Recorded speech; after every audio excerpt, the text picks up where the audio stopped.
All right, 3, 2, 1.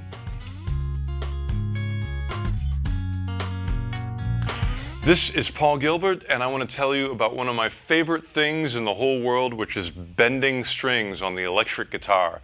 Back in the 60s, when the Beatles first started to play, believe it or not, they had such thick strings in their guitar that they could barely bend at all. And around the time Jimi Hendrix started coming out, he figured out if you put lighter strings on, it's much easier to bend strings. And it really, being able to bend and have vibrato gives you so much expression on the guitar.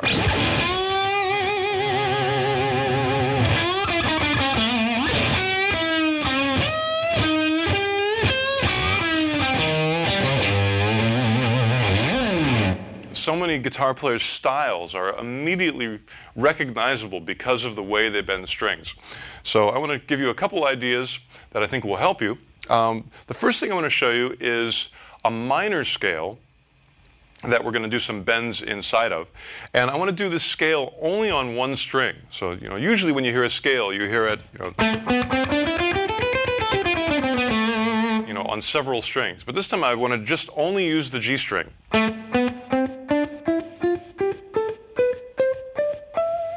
So all the notes are on one string, and let's begin with the first three notes, which would be, and what I want to do, I want to play them descending. And really, this is purely for ear training, to get that sound in your ear, that na-na-na. After we do that, after you hear that sound, let's try to do a bending version of it. I'm also doing a little pull-off there, and that's a helpful technique as well.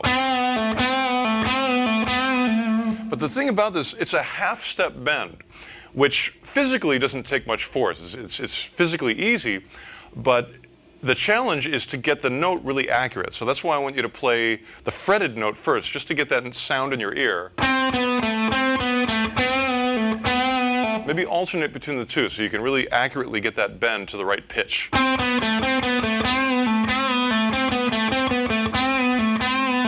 Now let's do that on each step of that minor scale. Let's go to the next three notes. Now let's try the bending version. Again, we're doing this to train our ear.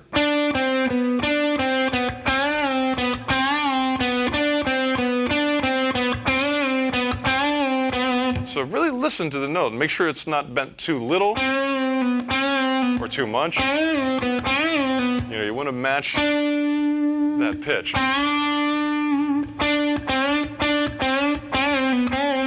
And let's do the next three notes.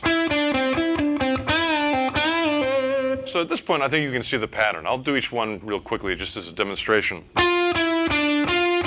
Another half bend. Another whole bend. Whole bend.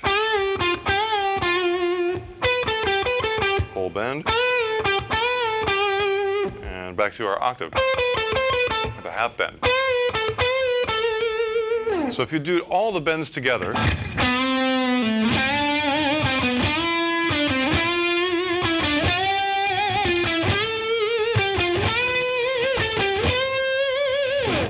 now I'm sort of inventing the phrasing and the rhythm as I go, but there's a lot of cool rhythms and phrases you could do with just this technique of using a scale with bending on the top note. You could start up, maybe up here, and go down.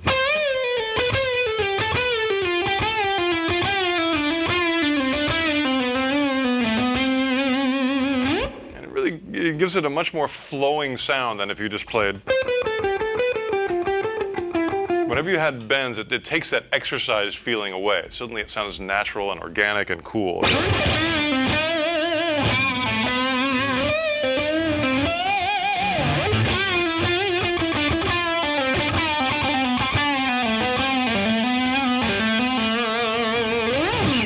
Now, one thing that I want to make sure not to overlook is the fact that to bend, you need calluses.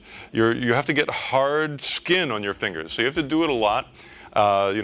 at first, be careful. You don't want your fingers to bleed, but it might take, a couple months to build, if you're a beginner, to build up that skin. And it's really important to have that. Otherwise, it hurts. So, build up some good calluses, bend all the time.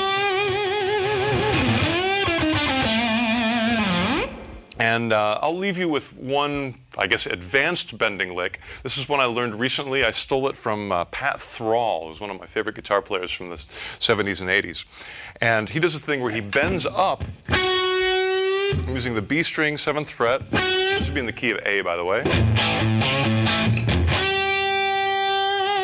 And then I'm going to drop the string. Actually, if you zoom in close on my left hand, you can see I'm dropping it. Like that. Just letting it go. Bye-bye string. Boo. But when I do that, my finger will go to the G string, and then I'm ready to bend down there. So it's like.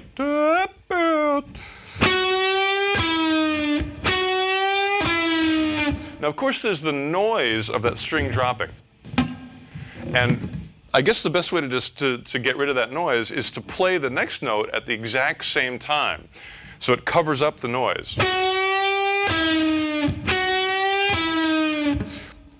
And I love that phrase. If you work it into your phrasing, that's such a cool technique.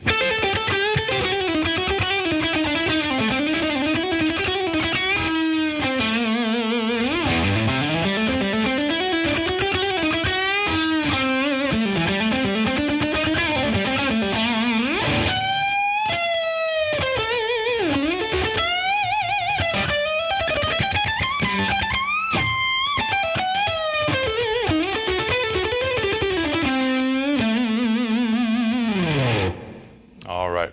And the last bit of bending and vibrato advice I'm going to give you is, for me personally, I really like to take this part of my hand and attach it to the bottom of the neck, touching. Now, this is horrible classical technique. Any classical guitar player will tell you, never do this.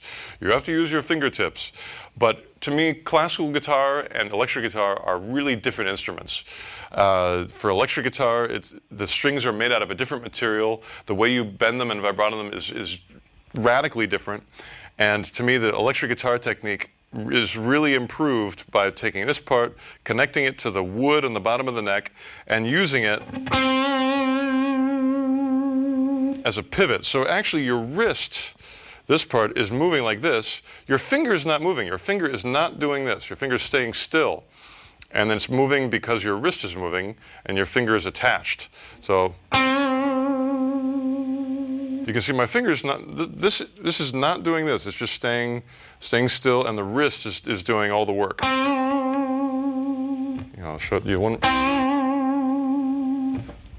So that gives you that kind of traditional blues vibrato.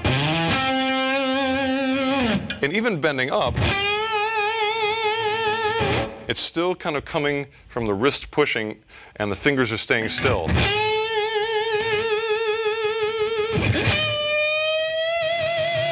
It's all coming from here, moving like that.